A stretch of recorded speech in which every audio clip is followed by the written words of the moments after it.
Assalamualaikum warahmatullahi wabarakatuh. Ismi Muhammad Zikri bin Zulkifli Amin. Rahmatullah asifrun wa sitah wa sifrun wa samania wa salasah wa samania.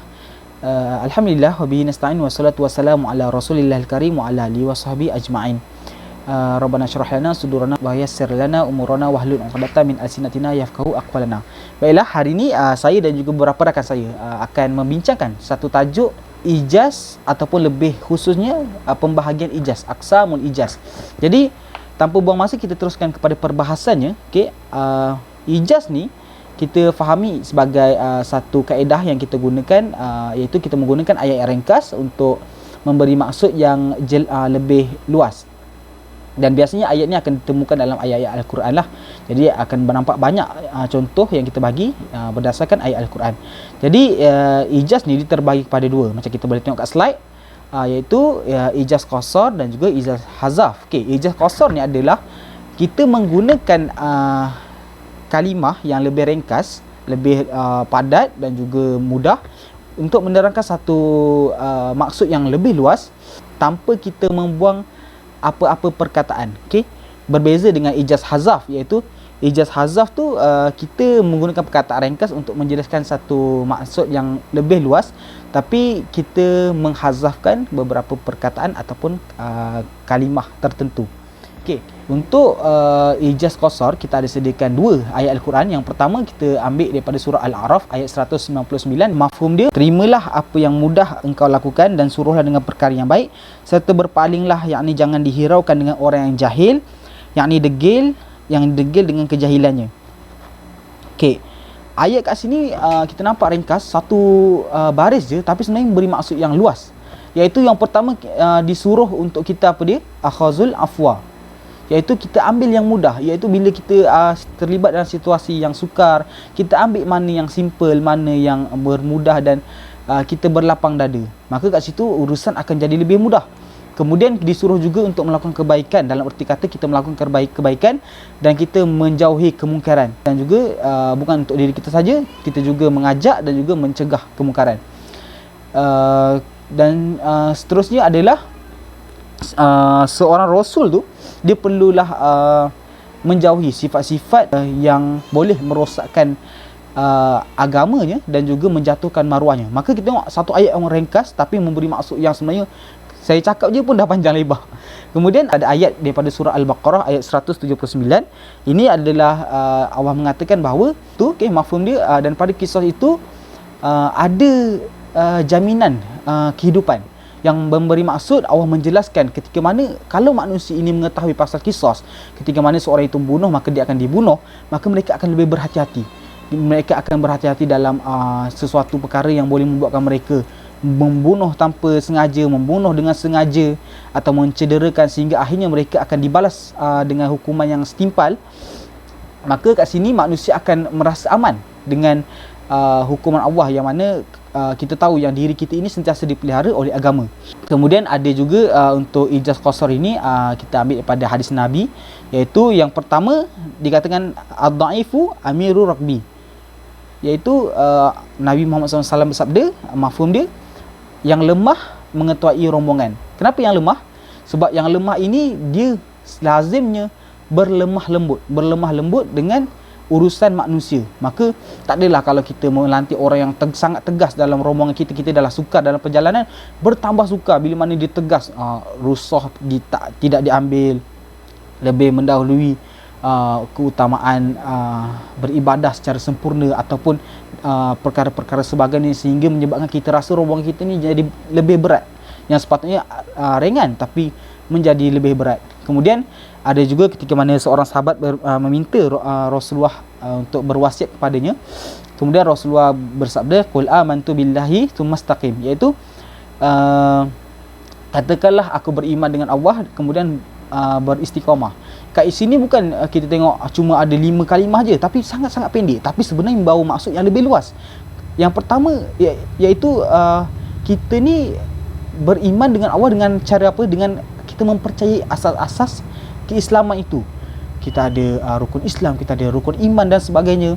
Kemudian istiqamah dengan cara apa? Istiqamah dengan cara kita beribadah kepada Allah dan juga bermuamalah, kerana hidup kita ni bukan sahaja hubungan dengan Allah, tapi hubungan dengan manusia sekali.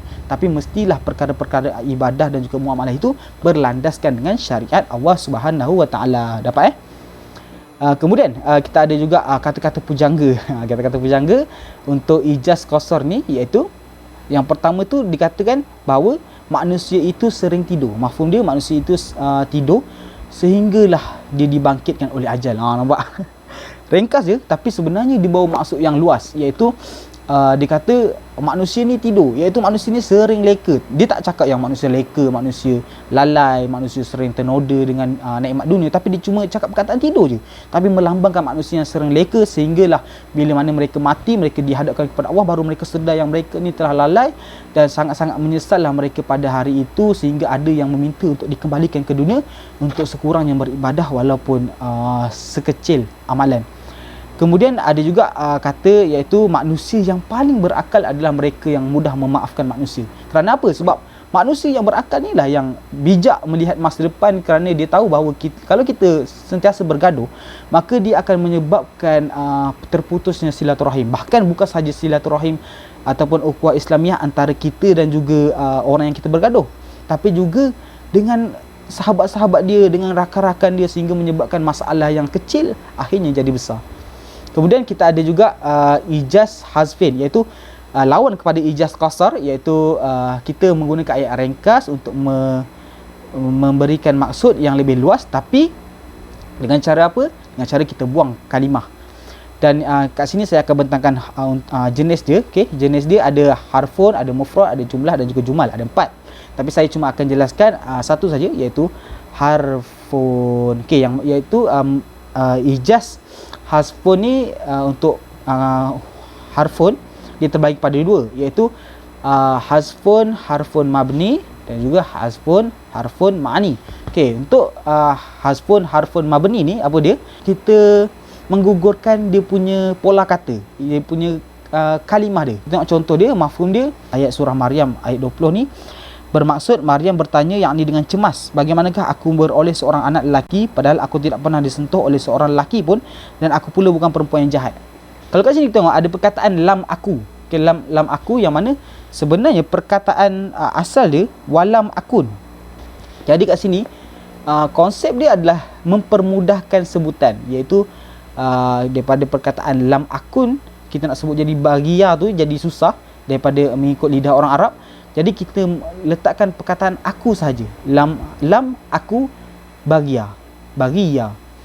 Dan bukan sahaja setakat mempermudah bacaan, tapi sebenarnya ada satu yang membuatkan saya sebenarnya terkejut iaitu dia menunjukkan keadaan di mana Maryam tu cemas, berkata yang dia ni bukan perempuan yang jahat, melakukan kecurangan, melakukan perkara-perkara tak elok, sehingga ada perkataan yang dia tertinggal cakap kerana disebabkan dia sangat cemas ketika itu. Maka perkataan yang dipadamkan, iaitu pola kata yang dipadamkan, hanya kita padamkan nun saja, menyebabkan ayat tu menjadi satu situasi yang sangat cemas untuk Maryam.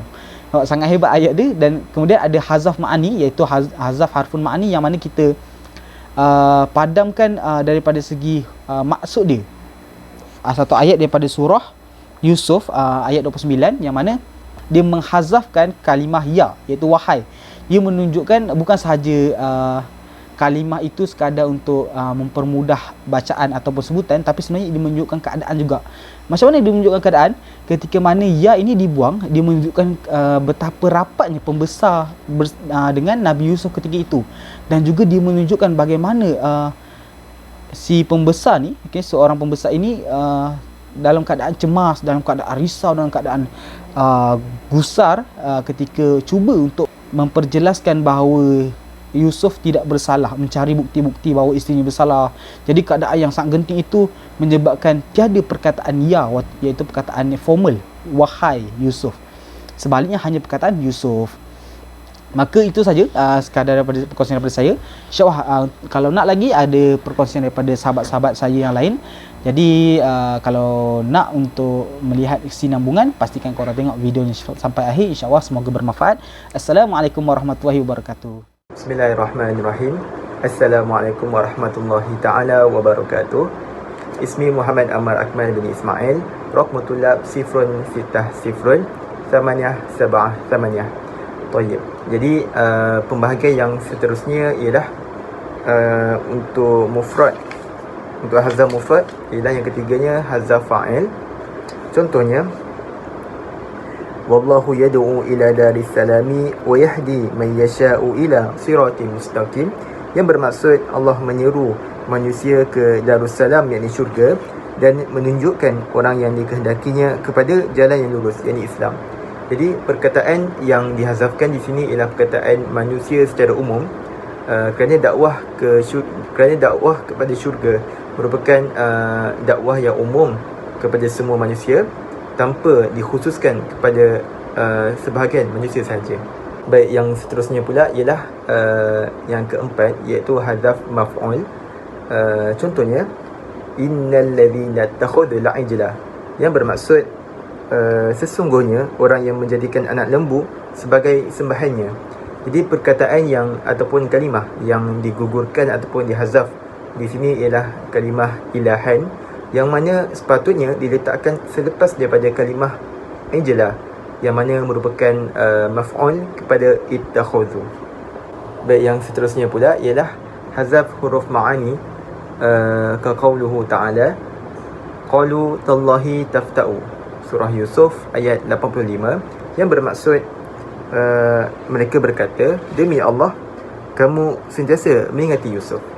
Jadi dalam ayat ni huruf ma'ani yang dihazafkan ialah la tafta', yang mana pada asal ayat ini ialah qalu tallahi la tafta', dan huruf ma'ani ini telah dihazafkan dan hanya menjadi qalu tallahi tafta'u. Baik, jadi pecahan yang seterusnya pula ialah hazaf mudhaf wa iqamatul mudhafu ilai makanuhu. Jadi contohnya ialah qauluhu ta'ala was'alil qaryata allati kunna fiha, surah Yusuf ayat 82, yang bermaksud dan tanyalah penduduk negeri Mesir tempat kami berada di situ. Jadi kalimah yang dihazafkan ataupun yang digugurkan ialah ahlil qaryah, iaitu was'alil ahlil qaryata allati kunna fiha. Tapi perkataan itu telah pun dihazafkan dan jadilah ayatnya was'alil qaryata allati kunna fiha. Tetap boleh difahami walaupun telah digugurkan kalimah ahlil qaryah tersebut. Hazful mudhafu ilaih. A'udzu billahi minasyaitonir rajim. Wa wa'adna Musa 30 lailatan wa atmamnaha bi'ashrin fatamma miqatu rabbih 40 lailah. Yakni, dan kami telah janjikan masa kepada Nabi Musa untuk memberikan Taurat selama 30 malam, serta kami genapkan jumlahnya dengan 10 malam lagi, lalu sempurnalah waktu yang telah ditentukan oleh Tuhannya 40 malam. Al-kalimatul mahdufah fi hadhihi al-ayah ay layalin. Jadi perkataan layalin ini digugurkan ataupun dihadafkan, yang mana pada asalnya berada selepas perkataan bi'ashrin dengan maksud malam. Thumma hasful jar wal majrur. Al-mithal al-awwal qauluhu ta'ala a'udzu billahi minasyaitonir rajim khalatu amalan salihan wa akhara sayyi'an. Yakni, mereka telah mencampur adukkan amal yang baik dengan amal yang lain, yakni yang buruk. Al-kalimatul mahdhufah fi hadhihi al-ayah ay bisayyi'in wa bisalihin. Jadi dalam potongan ayat ini ada dua perkataan yang dihazafkan. Yang pertama, perkataan bisayyi'in yang pada asalnya berada selepas perkataan salihan dengan makna yang buruk.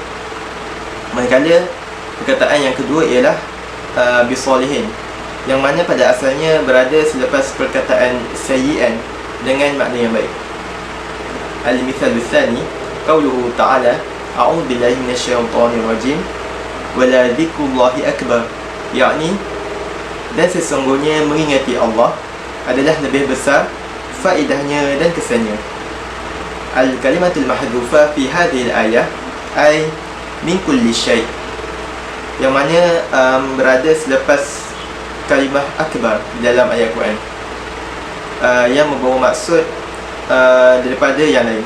Thumma hadaf al-mawsuf. Al-mithal al-awwal qawluhu ta'ala a'udzu billahi minasyaitonir rajim wa indahum qasiratut tarfi 'ainun, yakni sedang di sisi mereka ada pula bidadari-bidadari yang tidak menumpukan pandangannya melain kepada mereka lagi yang amat indah luas matanya. Al-kalimatul mahdhufah fi hadhihi al-ayah ay hurun. Jadi perkataan hurun ini berada selepas perkataan wa'indahum yang membawa maksud bidadari.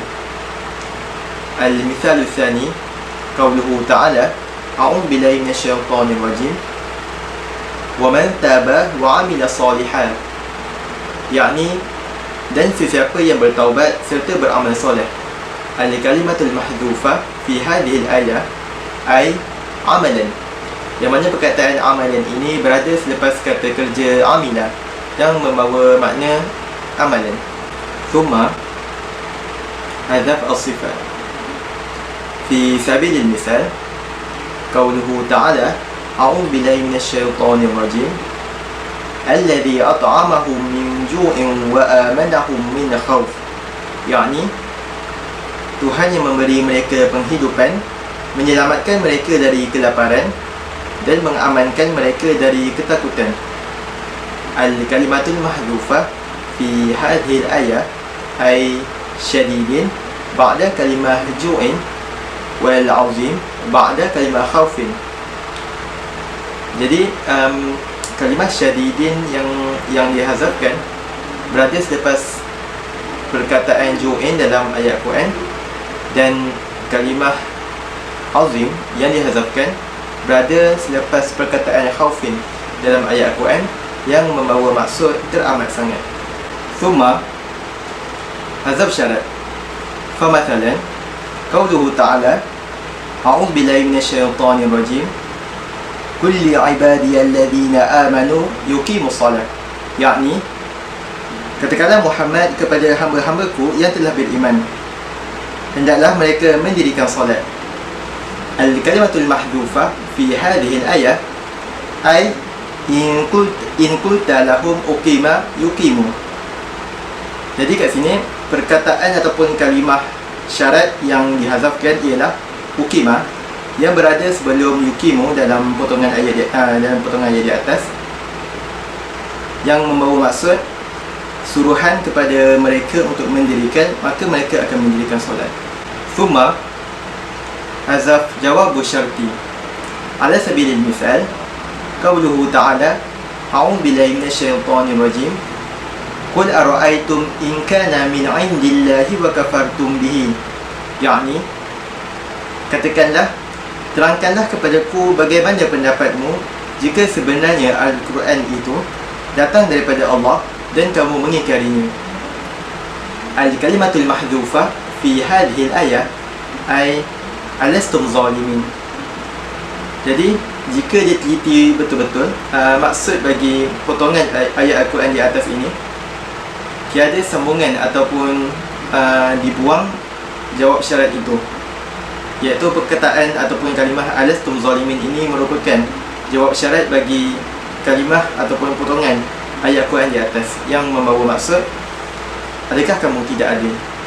Thumma hadaf al-qasam. Famathalan wa dhalika ka qawluka bi af'alanna. Al-kalimatul mahdhufah fi hadhihi al-ayah ay wallahi. Jadi kat sini perkataan wallahi adalah merupakan perkataan qasam yang digugurkan, yang berada sebelum kalimah la af'alanna. Assalamualaikum warahmatullahi wabarakatuh. Alhamdulillah wassalatu wassalamu ala asyrafil anbiya'i wal mursalin wa ala alihi washabihi ajma'in. Nama saya Muhammad Amin Farhan bin Sazali, nombor metrik 060836. InsyaAllah saya akan menyambung perbentangan daripada rakan-rakan saya di bawah tajuk hazaf. Jadi kita beralih kepada perbincangan di bawah tajuk Hazaf Jawabul Qasmi. Seperti mana di dalam Al-Quran, firman Allah di dalam surah Al-Ahzab ayat yang ke-60, A'udzubillahi minasyaitonirrajim. La illam yantahil munafiquna walladzina fi qulubihim maradun wa murjifuna fil madinati lanughriyannaka bihim thumma la yujawirunaka fiha illa qalila. Yang bermaksud, demi sesungguhnya jika orang-orang munafik dan orang-orang yang mempunyai penyakit di dalam hati serta orang yang menyebarkan berita yang dusta di Madinah tidak memberhentikan perbuatan jahat mereka, nescaya kami akan mendesak kamu untuk memerangi mereka. Sesudah itu mereka tidak akan tinggal berjiran denganmu di Madinah melainkan hanya sebentar sahaja. Jadi di dalam ayat Al-Quran ini kita dapati bahawa ada satu ayat ataupun perkataan yang digugurkan, iaitu perkataan wallahi, yang mana sepatutnya perkataan ini berada pada awal-awal ayat ini ataupun senang kata sebelum perkataan la illam yantahi. Seterusnya bagi ayat Al-Quran di dalam surah Al-Fajr, firman Allah SWT, wal fajr walayalin ash wasyaf'i wal watr wal laili idha yas hal fi dzalika qasamul lidhi hij, yang bermaksud demi waktu fajar dan malam yang 10 yang mempunyai kelebihan di sisi Allah dan bilangan yang genap dan bilangan yang ganjil dan malam apabila ia berlalu, bukankah yang demikian itu mengandungi sumpah, yakni yang diakui kebenarannya oleh orang yang berakal sempurna. Jadi daripada surah Al-Fajr ini terdapat satu perkataan yang gugur, iaitu ditafsirkan oleh golongan ilmuwan, iaitu perkataan la u'adzibannakum ya kuffar Makkah, yang bermaksud kami akan mengazabmu wahai penduduk Mekah yang kufur. Yang sepatutnya perkataan ini berada pada perkataan sebelum hal fi dzalika qasamul lidhi hij. Okey, baiklah. Kita beralih kepada perbincangan seterusnya, iaitu di bawah tajuk Hazaful Hal, iaitu pengguguran Al-Hal. Okey, seperti mana firman Allah Subhanahu Wa Taala, jannatu adni yadkhulunaha wa man salaha min abaihim wa azwajihim dzurriyyatihim wal malaikatu yadkhuluna alaihim min kulli babin salamun alaikum bima sabartum fa ni'ma uqbadah. Jadi kita lihat kepada perkataan wal malaikatu sehingga akhir ayat. Jadi perkataan ini bermaksud dan para malaikat masuk mereka ke atas ahli-ahli syurga ini pada tiap-tiap pintu dan memberi penghormatan mereka, yakni para malaikat, kepada ahli syurga.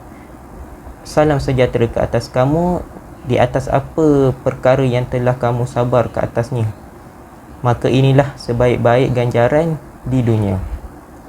Jadi perkataan ini di dalam ayat ini terdapat perkataan yang dihazafkan, iaitu sepatutnya ada perkataan qailina salamun alaikum, yang bermaksud mereka mengatakan salam sejahtera ke atas kamu. Yang sepatutnya perkataan ini berada pada awal perkataan salamun alaikum. Kita teruskan perbahasan kita pada topik hasful jumlah, iaitu pengguguran satu ayat di dalam sesuatu ayat ataupun sesuatu perkataan, seperti mana firman Allah Subhanahu Wa Taala di dalam surah Al-Baqarah, maafkan saya, iaitu firman Allah, wa id yarfa'u ibrahimul qawa'ida minal baiti wa ismail rabbana taqabbal minna innaka antas samiul alim, yang bermaksud ingatlah ketika mana Nabi Ibrahim bersama-sama dengan puteranya, iaitu Nabi Ismail, meninggikan binaan asas, iaitu tapak Baitullah, yakni Kaabah, sambil keduanya berdoa, wahai Tuhan kami, terimalah daripada kami amalan-amalan kami. Sesungguhnya engkau maha mendengar lagi maha mengetahui. Jadi di dalam surah ini ataupun ayat ini terdapat perkataan yang digugurkan, iaitu sepatutnya ada perkataan huma yaqulani, maksud mereka berdua telah berkata. Yang sepatutnya berada perkataan ini sepatutnya berada pada perkataan sebelum Rabbana taqabbal minna. Seterusnya di dalam surah Al-Baqarah juga firman Allah, wa idis tasqa Musa liqaumihi faqul nadrib bi 'asakal hajar fanfajarat min husnata asyrata aina qad alima kullu unathim mashrabahum kulu washrabu min rizqillahi wa la ta'saw fil ardi mufsidin. Yang bermaksud, dan ingatlah ketika mana Nabi Musa meminta bagi pihak kaumnya, maka berkata, pukullah dengan tongkat kamu. Maafkan saya, Allah berfirman kepada Nabi Musa supaya memukul menggunakan tongkat Nabi Musa, pukul akan batu. Maka daripada batu itu terpancarnya 12 mata air bersamaan dengan 12 puak di dalam kaum Bani Israel ketika itu. Jadi perkataan yang dihazafkan iaitu fadaraba Musa al-hajj, maksudnya maka telah memukul Musa akan batu. Yang sepatutnya perkataan ini berada pada perkataan sebelum ayat bi'asakal hajar. Okay, seterusnya kita beralih ke topik hazaf al-jumal, iaitu subtopik yang terakhir bagi perbincangan saya pada hari ini. Seperti mana firman Allah Subhanahu wa taala, faqul nadribuhu bi ba'dihha kadzalika yuhyillahul mauta wa yuriikum ayatihi la'allakum ta'qilun. Yang mana dalam ini juga menerangkan berkenaan dengan kisah Nabi Musa. Yang mana ayat di dalam ayat Quran ini terdapat satu perkataan, bukan satu perkataan, terdapat beberapa perkataan. Dia berbeza dengan perbahasan kita tadi. Terdapat beberapa perkataan yang digugurkan, iaitu fadarabuhu bi ba'dihha fa ahyahullah, iaitu maka memukul dia akan sebahagian daripada perkara tersebut, dan maka Allah lalu Allah menghidupkannya. Seterusnya bagi ayat izhab bi kitabi hadza fa'alqih ilaihim thumma tawalla anhum fanzur madza yarji'una qalat ya ayyuhal mala'u inni ulqiya ila kitabi karim. Yang bermaksud, pergilah bawa suratku ini serta campaklah kepada mereka, kemudian berundurlah daripada mereka. Dalam pada itu perhatilah apa tindak balas mereka setelah membaca surat itu. Berkatalah raja perempuan negeri Sabak, wahai ketua-ketua kamu, sesungguhnya telah disampaikan kepadaku sepucuk surat yang mulia. Ayat ini berkenaan dengan kisah Nabi Sulaiman dan juga Puteri Balqis.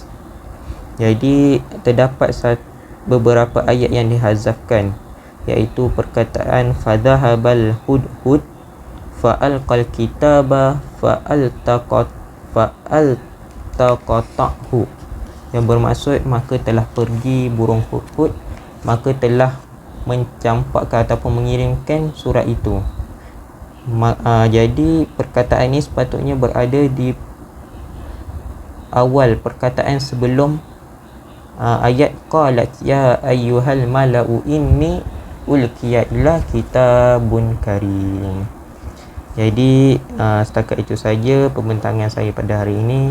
Wallahu a'lam.